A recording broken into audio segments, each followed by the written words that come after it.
Hi hello everyone.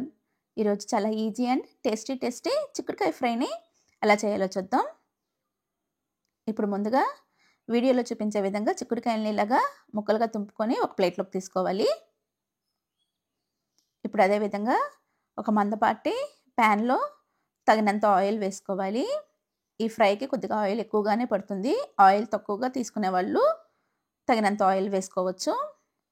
ఇప్పుడు ఈ oil కొద్దిగా హీట్ అయిన తర్వాత తాలింపు గింజలను వేసుకోవాలి. ఇప్పుడు అదేవిధంగా కట్ చేసి ఉంచుకున్న ఉల్లిపాయని పచ్చిమిర్చిని వేసుకోవాలి. ఇప్పుడు ఈ ఉల్లిపాయ పచ్చిమిర్చి కలిసే విధంగా ఒకసారి కలుపుకోవాలి.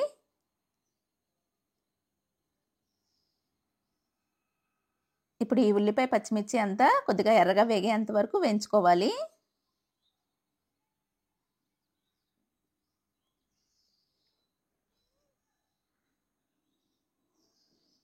ఇప్పుడు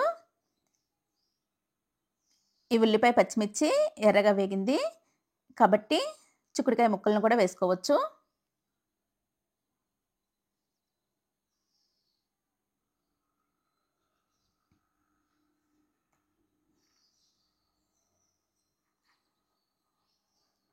ఇప్పుడు ఈ చిక్కుడుకాయ ముక్కలు ఈ తాలింపు అంతా కలిసే విధంగా ఒకసారి కలుపుకోవాలి.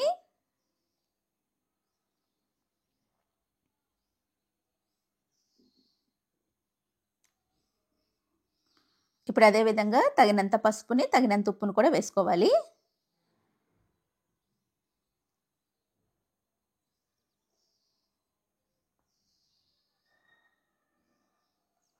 ఇప్పుడు ఈ ఉప్పు పసుపు ఈ చిక్కుడుకాయ ముక్కలకంతా పట్టే విధంగా ఒకసారి కలుపుకోవాలి.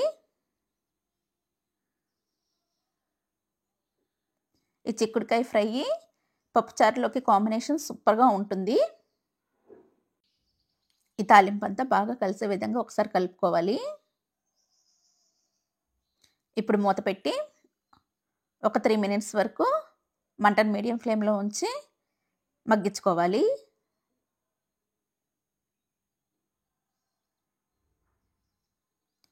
ఇలా మధ్య మధ్యలో మూత పెట్టి ఈ చిక్కుడుకాయ ముక్కలన్నిటినీ మంటను మీడియం ఫ్లేమ్లో ఉంచి మగ్గించుకుంటూ ఉండాలి. ఇప్పుడు ఈ చిక్కుడుకాయ ముక్క బాగా మగ్గిపోయింది కాబట్టి తగినంత కారాన్ని కూడా వేసుకోవచ్చు.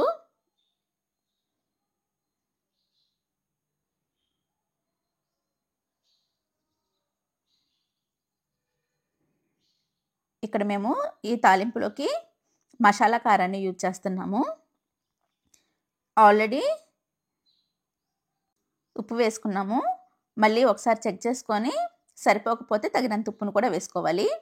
ఇప్పుడు ఈ ఉప్పు కారం ఈ ముక్కలంతటికి బాగా పట్టే విధంగా ఒకసారి వీడియోలో చూపించే విధంగా కలుపుకోవాలి.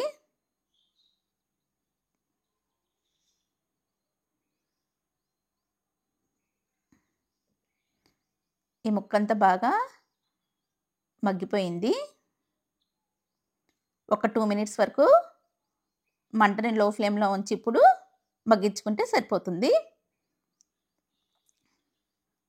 అంతే, చాలా ఈజీ అండ్ టేస్టీ చిక్కుడుకాయ fry ready. Thanks for watching.